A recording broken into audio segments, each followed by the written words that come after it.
I was 10 years old when my father died. Not slowly. Not gently. One moment he was there, breathing, arguing with the radio, telling me to tie my shoes properly. The next, he was gone, and the world didn't pause long enough for me to understand what that meant. People like to say death changes everything. That's a lie. It's not death that destroys you. It's what happens after, when everyone decides you are no longer their problem. I learned that quickly. The house felt different without him. Too quiet. Too empty. Like it was holding its breath, waiting for me to break. His chair stayed where it always had, but no one sat in it. His cup stayed by the sink, but no one washed it. I waited for someone to explain what came next.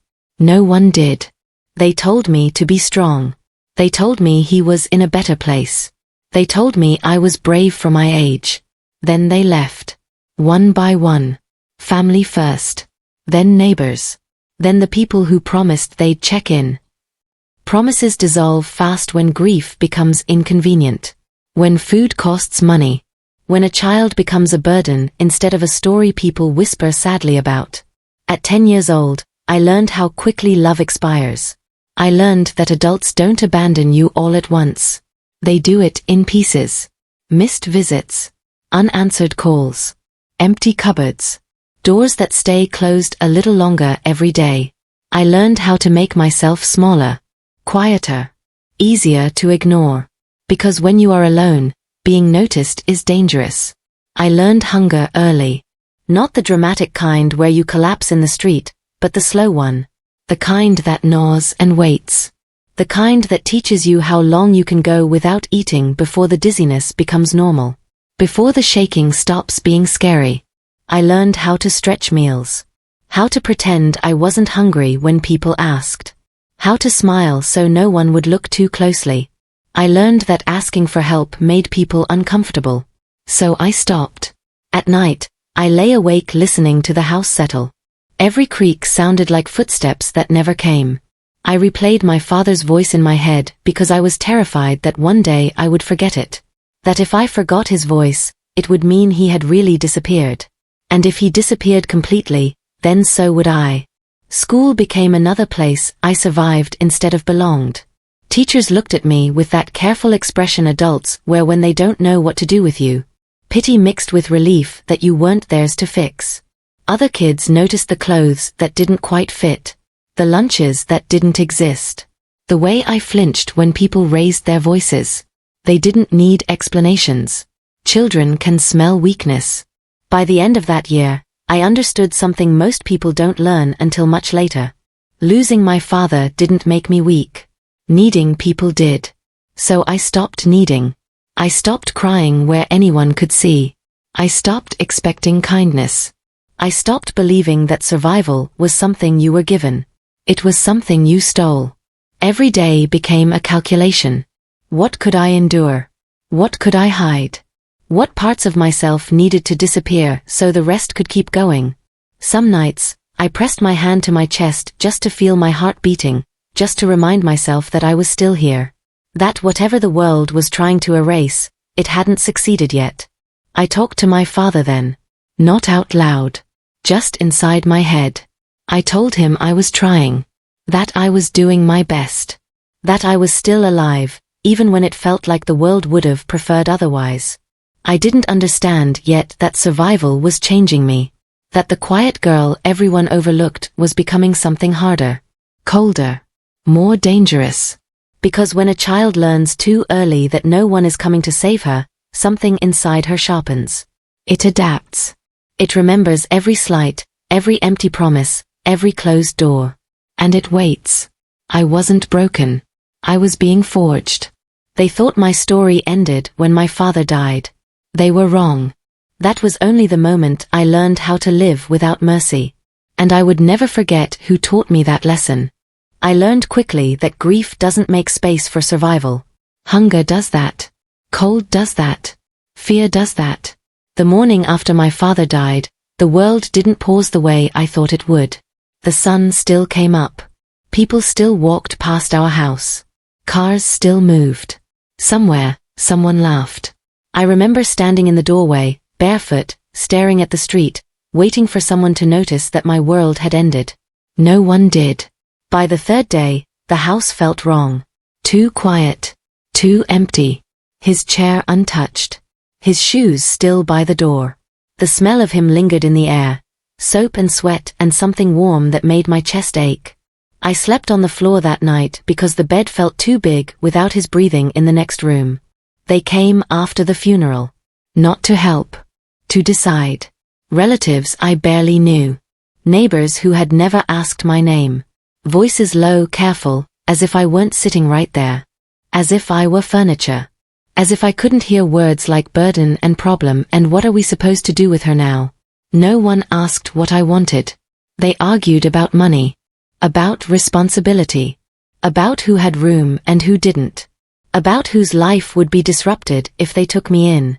I sat still, hands folded in my lap, nails digging into my palms, counting the cracks in the wall so I wouldn't cry.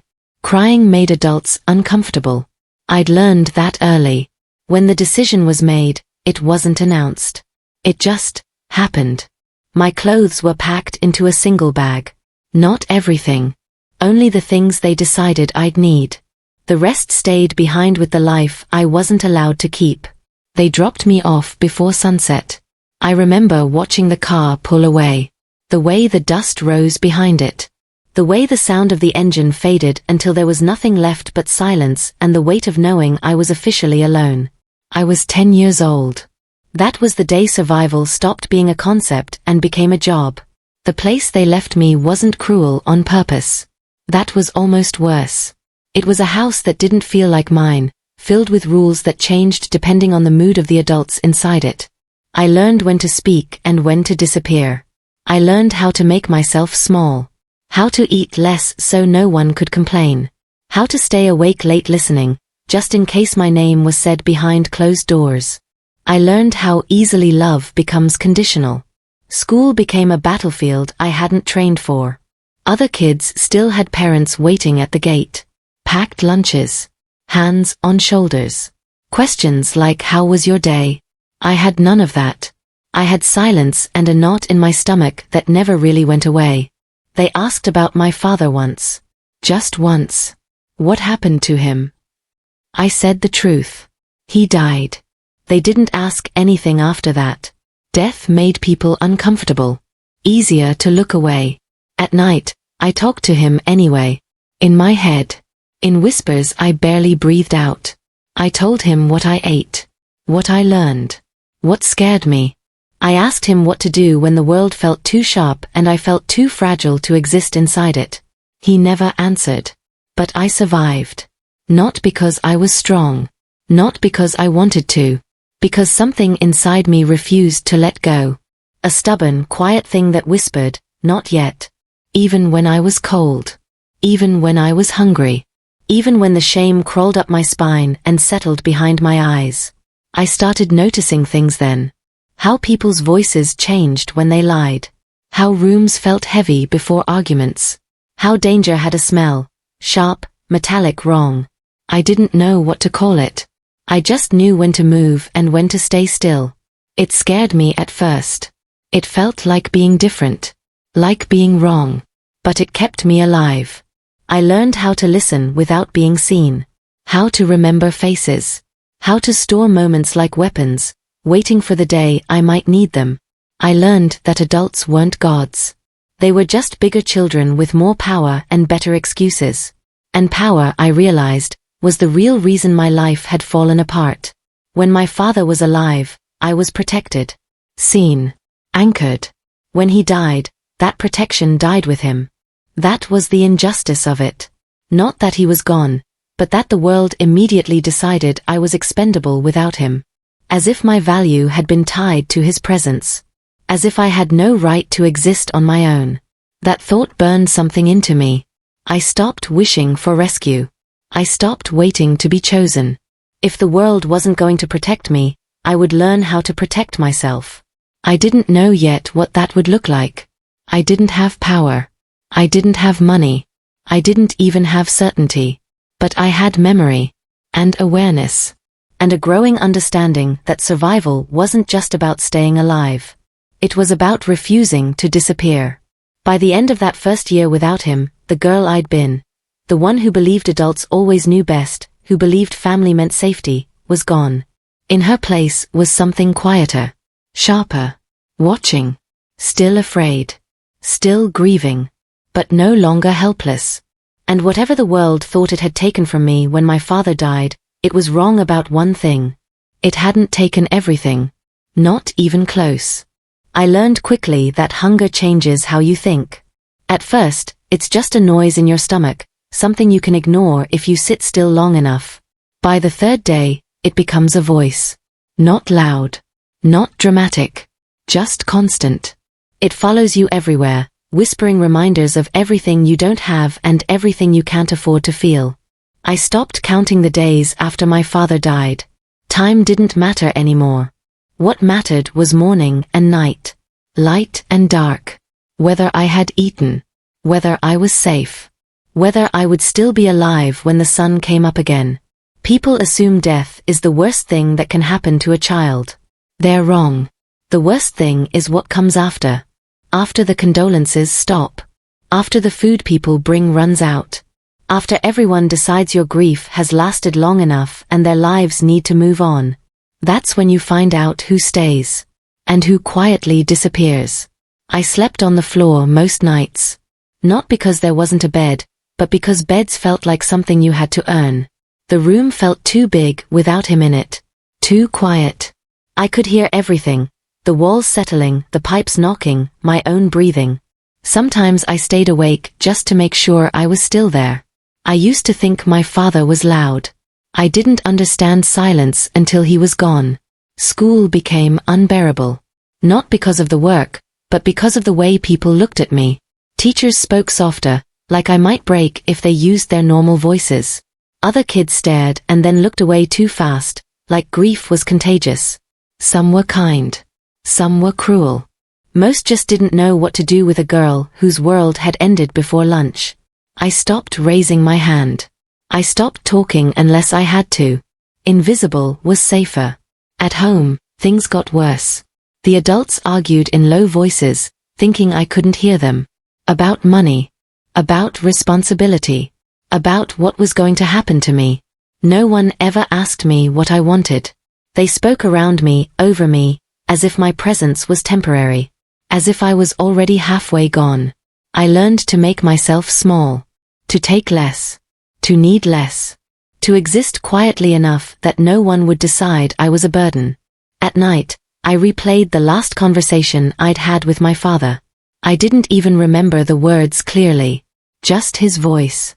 Just the way he'd smiled, tired but warm, like he was already halfway somewhere else. I hated myself for not knowing it was the last time. For not saying something important. For not holding on longer. That guilt settled into me like a second spine. It straightened my back. Hardened my ribs. Taught me how to endure. By the second week, I was doing things I'd never done before. Skipping meals so others wouldn't complain. Lying about being hungry. Pretending I didn't need things I desperately did.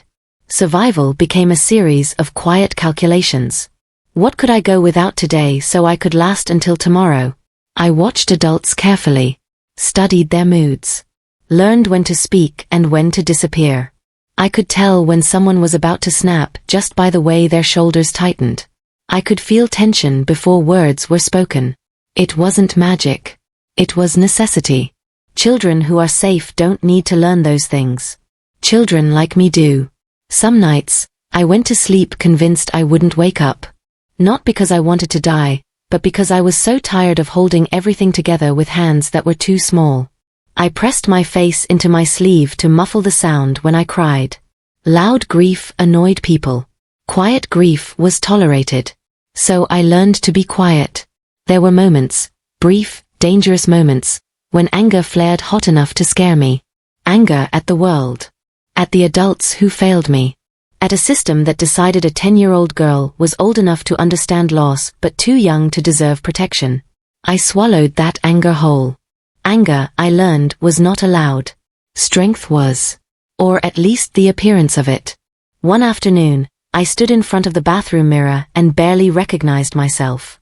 My eyes looked too big in my face. My shoulders too sharp. Something soft had drained out of me and hadn't come back. I pressed my palm to the glass, grounding myself, reminding myself that I was still here. Barely. I whispered my name out loud just to hear it. Just to prove I existed. The sound felt strange, like it belonged to someone else. Someone younger. Someone who hadn't learned yet that love could vanish without warning. That night, I didn't dream of my father.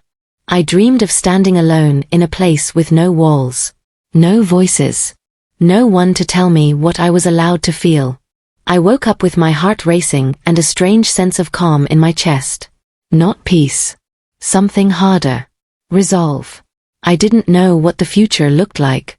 I didn't know where I would end up or who would claim responsibility for me or if anyone ever truly would. All I knew was this. I was still breathing. And as long as I was breathing, I would find a way to survive, even if survival meant becoming someone unrecognizable. That was the night I stopped waiting for rescue. That was the night the girl my father had loved so fiercely began to disappear. And something quieter, sharper, and far more dangerous began to take her place. I reached the edge of the place that had been keeping me alive by accident. I didn't know it was an edge at first. I just knew the streets stopped feeling familiar. The buildings leaned closer together like they were whispering about me. The air smelled different, older, meaner. Like the kind of place where people disappear and no one bothers asking why. I should have turned back. That's what my father would have told me. He always said, when the world goes quiet like this, it's watching you. But my father was dead. And when the only voice that ever protected you goes silent, you learn fast that fear doesn't feed you. Hunger does.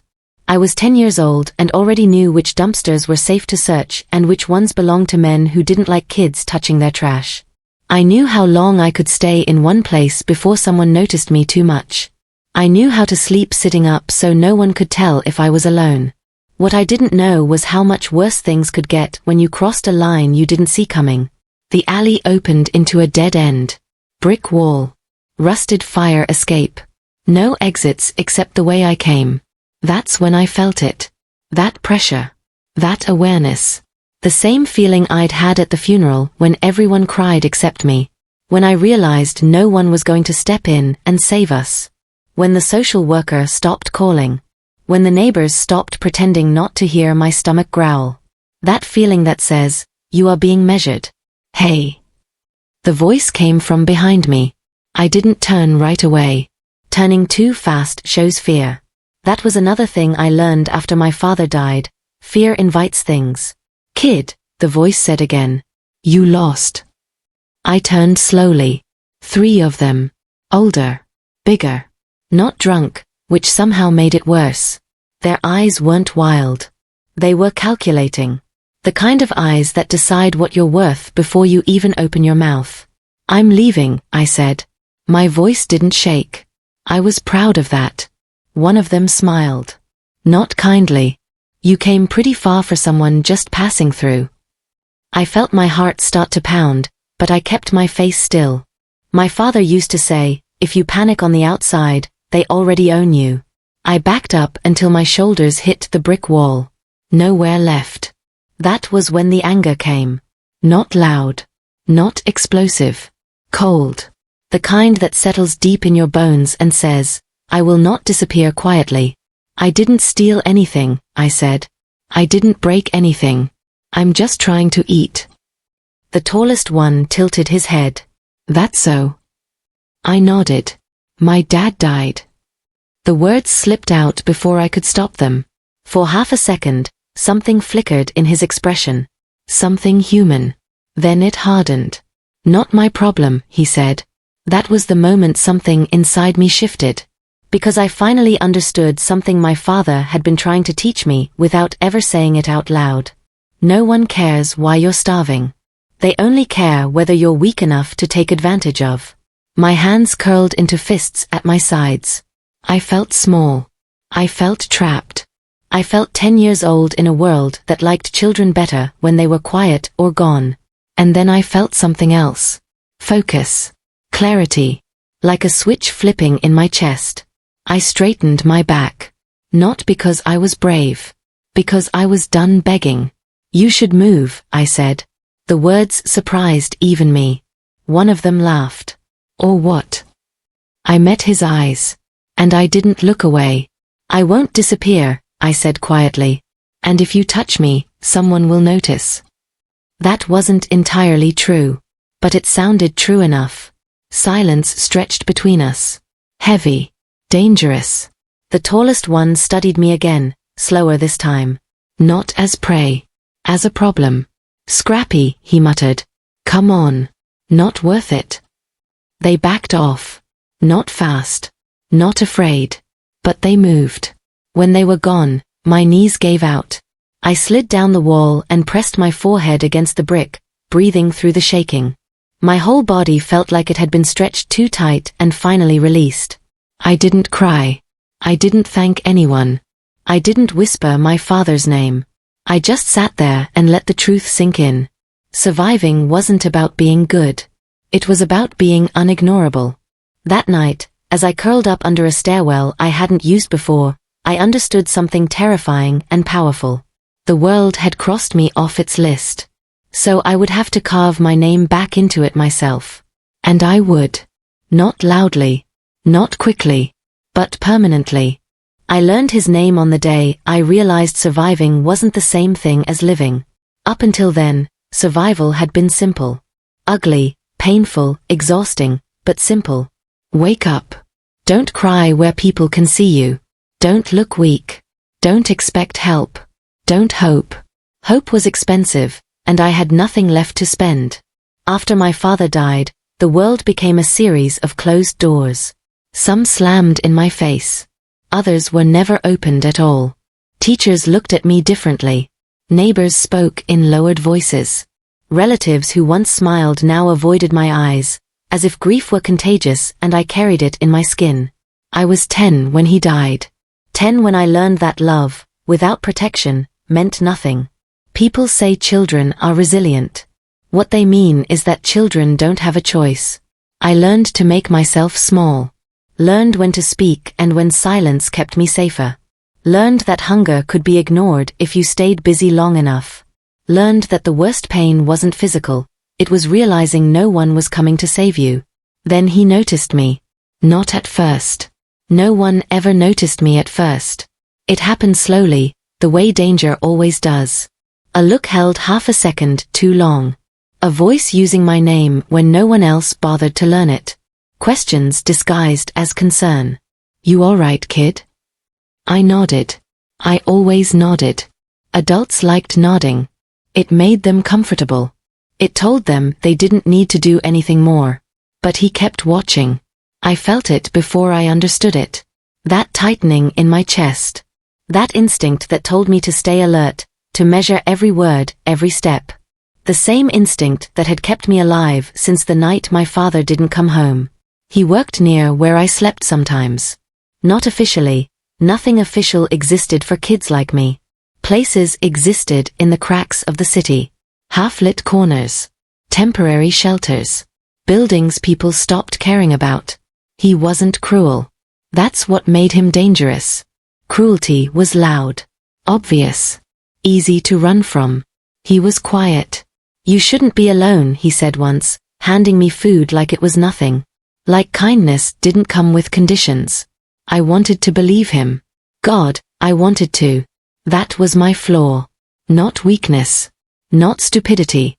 Hope. I told myself he reminded me of my father.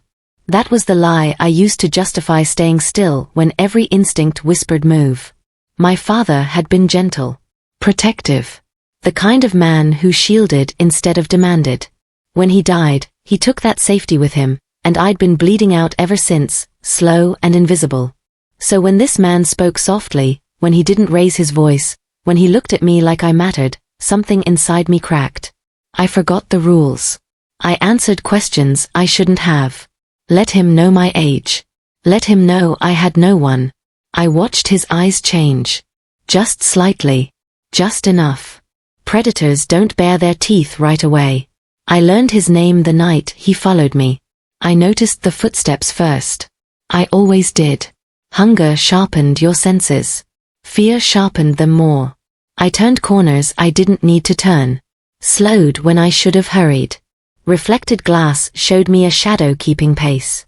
My heart started to pound, not fast, heavy. Controlled panic. The kind you don't feel until it's almost too late. When I stopped, he stopped. When I turned, he smiled. Didn't mean to scare you, he said. He said my name. I hadn't told him my name. That was the moment survival stopped being enough. I ran. He didn't chase right away. He didn't have to. He knew the city better. Knew where the dead ends were. Knew where fear funneled children like me into silence. When he grabbed my wrist, it wasn't violent. It was confident. That was worse. I don't remember screaming. I remember thinking, not again. I remember thinking that if this was how it ended, it was cruelly ordinary. And then something inside me snapped. Not broke. Snapped into place. I don't know where the strength came from. Maybe it was all the nights I'd swallowed fear. All the times I'd endured instead of fought. All the anger I'd packed away so tightly it hardened into something sharp. I twisted. I screamed then, not in fear but in fury. People looked. Lights flicked on. Windows opened. He let go. That's when I heard someone shout his name. That's when I learned it. And that's when he looked at me, not with kindness, not with interest, but with calculation. Like I was a problem he'd solve later. I didn't sleep that night. Not because I was scared. Because I was awake. For the first time since my father died, something inside me had risen instead of folded. I replayed the moment again and again, not the fear, but the resistance. I wasn't powerless. I'd been taught to act like I was. There's a difference. Morning came, gray and cold, and I looked at my reflection in a cracked mirror and barely recognized the girl staring back. She was thinner. Harder. Her eyes held something sharp now. Something dangerous. Not to others. To anyone who thought I was disposable. My father had died when I was 10. But something else had been born in his absence. I didn't know its name yet. I only knew this. I would never let anyone decide my worth again. And whoever tried next would learn what happens when you mistake survival for submission. I learned something dangerous the day I stopped begging the world to be kind to me. It wasn't sudden. It didn't come with lightning or speeches or some moment where everything finally made sense. It came quietly, the way most irreversible things do. It came after the hunger stopped shocking me. After the fear stopped making my hands shake. After grief settled into my bones so deeply it became part of my posture. People think power announces itself. It doesn't. Power arrives when you realize no one is coming to save you, and you stand up anyway. By the time this chapter of my life began, my father had been dead for months. Long enough for his name to stop opening doors. Long enough for condolences to dry up. Long enough for adults to look at me the way they look at abandoned buildings. Something once useful, now inconvenient. I was 10 years old, and I understood something most people don't learn until much later. Loss isn't the worst thing. Being ignored is. After my father died, the system that was supposed to protect me didn't fail loudly. It didn't scream or collapse or admit guilt. It simply stepped aside. Teachers noticed less. Neighbors asked fewer questions. Authorities assumed someone else was handling it. No one was. I learned to keep my head down. Learned which streets were safer after sunset. Learned which expressions invited pity and which invited suspicion. Learned how to make myself smaller in rooms where adults discussed my future like it was a problem to be solved, not a life being lived. And still, they failed me. Not because they were cruel. Because they were comfortable. The day everything shifted wasn't dramatic. It was ordinary. That's what makes it hard to explain.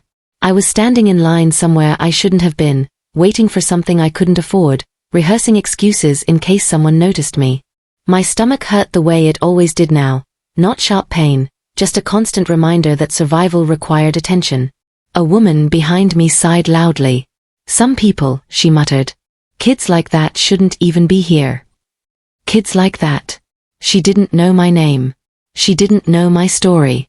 She didn't know my father had died working himself into exhaustion trying to make sure I'd never stand in a line like this. But she decided who I was anyway. That was the moment something inside me went still. Not broken. Still. I didn't shrink. I didn't apologize. I didn't move. I stood there, spine straight, eyes forward, breathing slow. And I realized, truly realized, that shame only works if you accept it. I stopped accepting it. It felt wrong at first. Heavy. Like trying to use a muscle that had been asleep too long. My instinct screamed at me to disappear, to become agreeable, invisible, easy to overlook. I didn't. When the attendant finally looked at me, really looked at me, something shifted in their expression.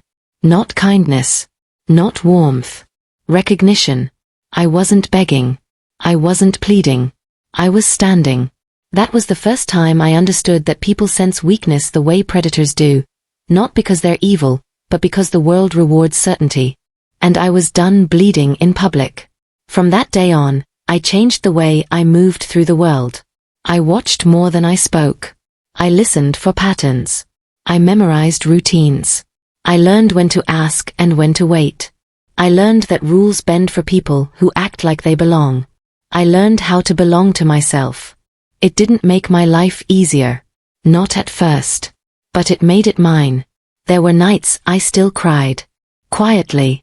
Into my sleeve. Into the dark.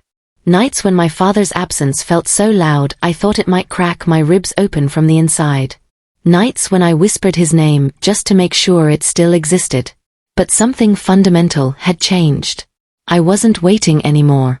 I wasn't hoping someone would notice my pain and reward me for surviving it. I was surviving because I chose to. The people who had failed me didn't see the shift. They still saw a small girl with worn clothes and tired eyes. They still thought of me as fragile. Temporary. A problem that would eventually resolve itself one way or another. They didn't know they had already lost control of the story. Because the moment you stop needing permission to exist, you become dangerous. I stopped explaining myself. Stopped softening my voice. Stopped apologizing for taking up space. And the world reacted. Not kindly, but carefully. Adults hesitated before dismissing me. Strangers recalculated when I met their eyes. Authority figures sensed something they couldn't name, something that made it harder to brush me aside. It wasn't confidence. It was resolve. And resolve terrifies systems built on compliance. I still struggled. I still went to bed hungry some nights. I still carried grief like a second spine. But I was no longer lost. I had direction. I had intent. I had something my younger self never did, a boundary. They had taken my father. They had taken my childhood. They would not take my will. I didn't know yet where this path would lead. I didn't know who I would become. I didn't even know if I would win. But I knew this. I was no longer just surviving what they did to me. I was becoming someone they would have to reckon with. And once that happens, there is no going back. I was 10 when I learned that death doesn't end things. It just rearranges them. My father had been gone for weeks by the time the truth finally reached me. Not the soft version the neighbors whispered. Not the careful lies the adults fed me like medicine. The real truth arrived the way it always does. Uninvited, sharp, and impossible to ignore. It came in the form of an eviction notice. A thin white paper nailed crookedly to our door, flapping in the wind like it was already tired of waiting for me to read it. I stared at it for a long time before touching it, because something in my chest already knew. My father had been the reason we stayed invisible. He had been the reason bills were delayed instead of demanded, the reason people knocked instead of breaking in. Without him, there was no buffer. Without him, I was exposed. I peeled the paper off the door and read words I barely understood but felt in my bones. Past due. Vacate. Failure to comply. Failure. That word followed me everywhere after he died. I failed to save him. Failed to notice how sick he really was. Failed to be enough reason for him to stay alive when his body started giving up. And now, apparently, I had failed to earn the right to stay in the only place that had ever been home. I folded the paper carefully and slipped it into my pocket like it was something precious. Like it mattered. Like I mattered. Inside, the house was too quiet. No radio humming in the background. No cough from the other room. No heavy footsteps pacing the floor when he couldn't sleep. Just silence, thick and suffocating. I stood in the middle of the room and waited for someone to tell me what to do. No one did. That's when it hit me, not as a thought, but as a physical weight pressing down on my chest. There was no one left in charge. I was 10 years old, and the world had quietly handed me responsibility without asking if I could carry it. I didn't cry. Crying had never helped him, and it wasn't going to help me. Instead, I packed a bag. Not because I knew where I was going, but because staying felt more dangerous than leaving. Every creak of the floorboards sounded like footsteps that didn't belong to me. Every knock I imagined at the door felt like someone coming to claim what little space I still occupied. I took what I could carry. Clothes that didn't fit right. Shoes with soles worn thin. A photograph of my father that I folded until the edges went soft. I didn't take anything sentimental. Sentiment was heavy. I needed lightness. I needed speed. When I stepped outside, the sky was the color of bruises just before nightfall. That felt appropriate. I walked without direction at first, letting instinct decide where my feet landed. Past streets I recognized. Past faces that looked away too quickly. Past houses where lights glowed warm behind curtains I was no longer invited behind. People saw me. That was the worst part. They saw me and did nothing. Not because they were cruel, but because it was easier not to notice a child who didn't belong to anyone anymore. A child without an adult attached to her like a warning label. I learned something important that night. Being alone isn't the same as being invisible. Invisible is worse. I made it to the old bus terminal just as darkness settled in. The place smelled like oil and stale air and people who had nowhere else to go. It was loud enough to drown out fear, which was why I stayed. I sat on a bench and pulled my knees to my chest, watching strangers move around me like I was part of the furniture. Some looked at me with curiosity. Some with suspicion. One man looked at me too long. That was when the anger finally surfaced. Not loud. Not explosive. Cold. Why was I the one sitting here when my father was the one who died? Why was his absence being punished in my body, my hunger, my fear? I hadn't chosen this. I hadn't failed him. He had promised me he'd be fine. The thought burned. I stood up and moved closer to the wall, where shadows pooled and eyes slid past instead of lingering. My reflection stared back at me from a darkened window, thin, tense, older than I should have been. There was something different in my gaze now. Something sharpened by necessity. That was when a voice spoke behind me. You shouldn't be here alone. I turned slowly, every muscle tight. A woman stood a few steps away. Not threatening. Not gentle either. Observant. The kind of person who survived by seeing things clearly and choosing when to intervene. I'm fine, I said automatically. She didn't argue. Instead, she asked, "Where's your family?" The question landed like a blow. I opened my mouth to lie. To invent someone. To make myself safer by association. Nothing came out. The silence answered for me. Her expression shifted, not into pity, but recognition. I see, she said quietly. I waited for the next part. The judgment. The lecture. The threat to call someone official. None of it came. Instead, she sat down on the bench across from me, leaving space between us like she understood boundaries even desperation respects. You can stay here tonight, she said. But you need to decide something. I didn't ask what. You can keep waiting for someone to come save you, she continued, or you can learn how to survive without asking permission. My hands clenched in my sleeves. I didn't ask for this, I said. No one ever does. Something in her tone told me she wasn't guessing. She stood and reached into her bag, pulling out a bottle of water and setting it beside me. Your father, she said carefully. He taught you anything useful? The question caught me off guard. Yes, I said. He taught me to pay attention. Her lips twitched, almost a smile. That's enough to start. She left after that. No promises. No rescue plan. Just an offer and a challenge wrapped together. I didn't drink the water right away. I stared at it, thinking about how close I'd come to believing I was helpless. I wasn't. I was unprotected. There was a difference. That night, curled up on a bench with my bag under my head and the noise of strangers filling the dark, something in me settled into place. Not hope. Not yet. Resolve. If the world was going to keep moving without my father, then I would move with it. If no one was coming to save me, then I would learn how to save myself. And if surviving meant becoming harder than I wanted to be, then so be it. I had already lost everything that mattered. What I was becoming was the only thing left to protect. I thought I already knew the truth. I thought the truth was that my father died and left me alone in a world that didn't care whether I lived or not.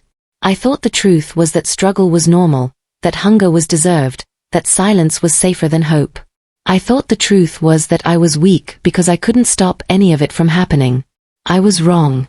The real truth had been circling me for years, brushing past me in moments I didn't understand. In the way people looked at me and then looked away too quickly. In the way authority figures grew uncomfortable when I asked the wrong questions. In the way systems designed to protect children seemed especially eager to forget I existed. Truth has a way of surfacing whether you're ready or not. It surfaced the day I overheard them talking about me like I wasn't human. I wasn't supposed to be there.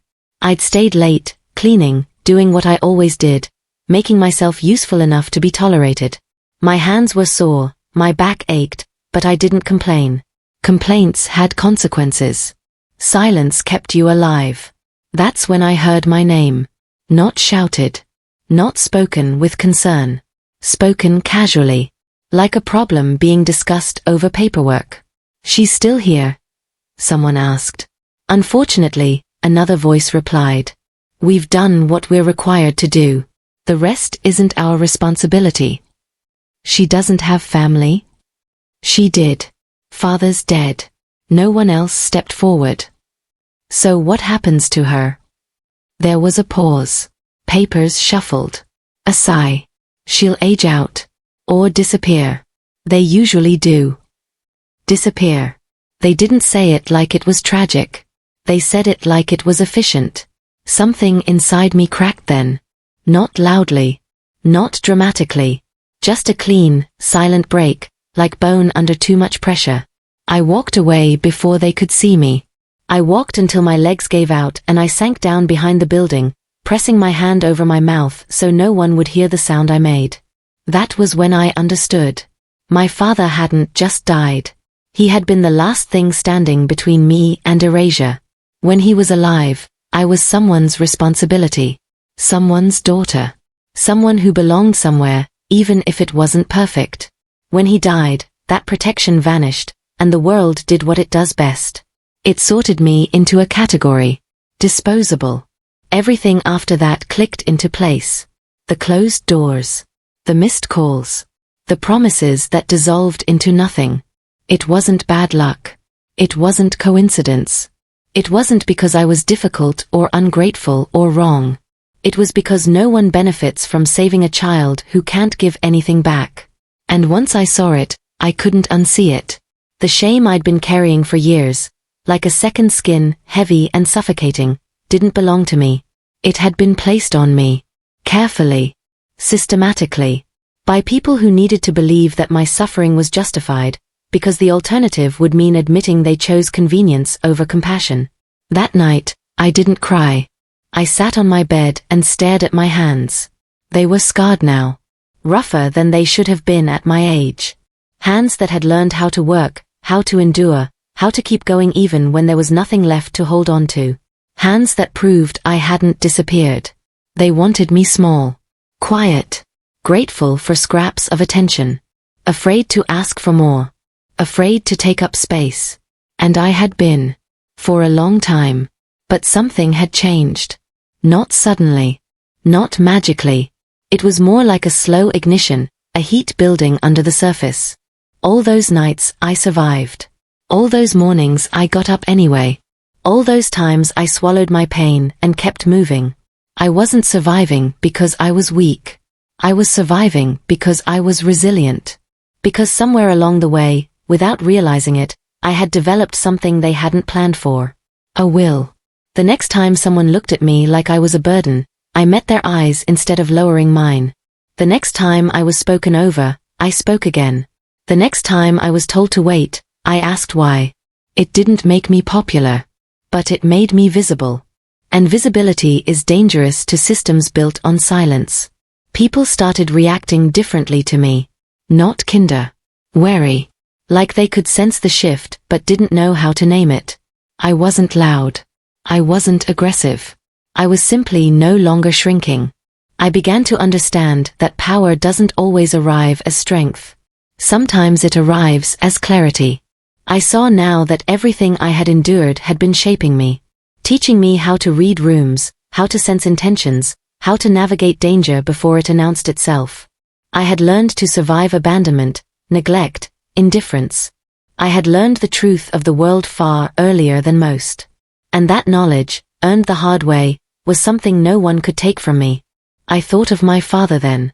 Not with the sharp ache I used to feel, but with something steadier. He hadn't just loved me. He had prepared me in the only way he knew how. He had taught me to stand on my own feet. To think. To question. To endure. His death wasn't the end of my story. It was the moment the world revealed itself to me. And I realized something else, sitting there in the quiet, my heartbeat steady, my mind clear. I didn't need them to choose me. I could choose myself. They could try to erase me, ignore me, push me aside. But I was still here. Still breathing. Still watching. Still learning. And one day, whether they liked it or not, they would have to reckon with the girl who refused to disappear. Because I wasn't surviving anymore just to stay alive. I was surviving so I could become something they never expected. I used to think survival was about breathing. About waking up the next day. About finding food, shelter, something warm enough to keep the cold from settling into my bones. I was wrong. Survival is about staying yourself when the world keeps trying to erase you. By the time I turned 10, my father was already gone. Not missing. Not absent. Dead. And when he died, the world didn't pause. It didn't lower its voice or soften its hands. It leaned in closer and watched to see what would happen to the girl he left behind. People say death is sudden. What they don't tell you is how slow everything becomes afterward. How each step feels heavier. How every decision feels like a test you didn't study for. How grief doesn't scream, it whispers until you're too tired to argue with it. My father had been my shield. Not perfect. Not rich. Not powerful. But he stood between me and the worst of the world. When he died, that space vanished. And everyone who had once smiled at me suddenly saw something else. A burden. A problem. A child without protection. They didn't say it outright at first. They never do. It starts with looks. With voices that change when you enter a room. With doors that don't open as quickly as they used to. With rules that only apply to you. I learned early that being alone doesn't start when people leave. It starts when they stay, but stop caring. I remember the day it became clear I was on my own. I had asked for help. Just once. I hadn't begged. I hadn't cried. I had simply asked, the way a child still believes she's allowed to. The answer wasn't no. It was silence. That silence taught me more than any cruelty ever could. It told me that my pain was inconvenient. That my hunger was annoying.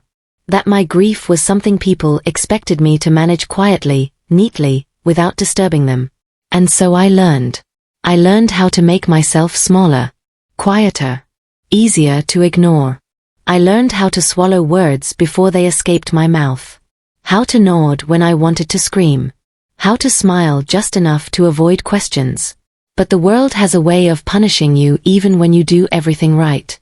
There were nights I went to sleep pretending I wasn't hungry, pretending the ache in my chest was just tiredness. Nights where I counted cracks in the ceiling instead of sheep because thinking about food made the pain worse. Nights where I dreamed of my father's voice and woke up with tears drying on my face, furious at myself for still missing him. People like to believe suffering builds character. What it really builds is silence. I stopped expecting help. Stopped expecting fairness. Stopped expecting kindness. Expectation is dangerous when you can't afford disappointment. Instead, I watched. I watched how people treated power. How they bowed to it. How they excused cruelty when it came from someone important. How quickly blame shifted toward the weakest person in the room. I watched how systems protected themselves first. How rules bent for those who knew how to use them. How easily truth was buried when it made others uncomfortable. And slowly, something inside me changed. Not into anger. Not yet. Into clarity.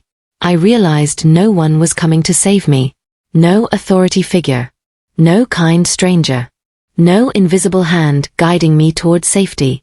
If I survived, it would be because I refused to disappear. That realization didn't come with fireworks or courage. It came quietly, one cold morning when I looked at my reflection and barely recognized the girl staring back. She looked tired.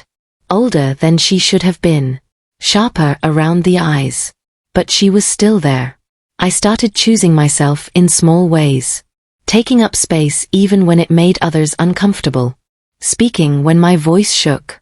Holding eye contact when people tried to look through me. Each choice felt dangerous. Each one carried consequences. But something else grew with it. Strength. Not the kind people notice right away. Not the loud kind. The kind that settles into your spine and keeps you standing when everything else tells you to fold. I began to understand that survival wasn't enough anymore. I didn't just want to live. I wanted to matter. The world noticed the shift before I did. People always do. They sense when someone stops begging for permission. When someone stops apologizing for existing. The same people who ignored me before began watching me more closely. Measuring me. Wondering when I'd learned to look back. And that scared them. Because a child who survives quietly is manageable. A child who learns to see clearly is not. By then, I understood something else too. My story wasn't about loss anymore. It wasn't about being pitied or rescued or fixed. It was about what happens when someone the world dismisses refuses to stay broken. I wasn't untouched by grief.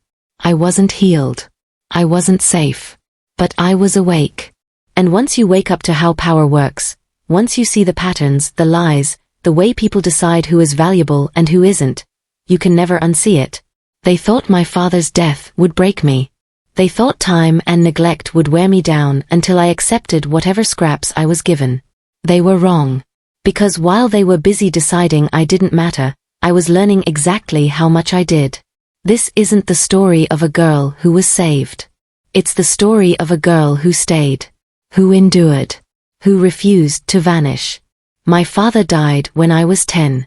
And that was the day the world learned I would not die with him. If this story touched something you don't usually talk about, stay with me. Subscribe so you don't miss what she becomes next.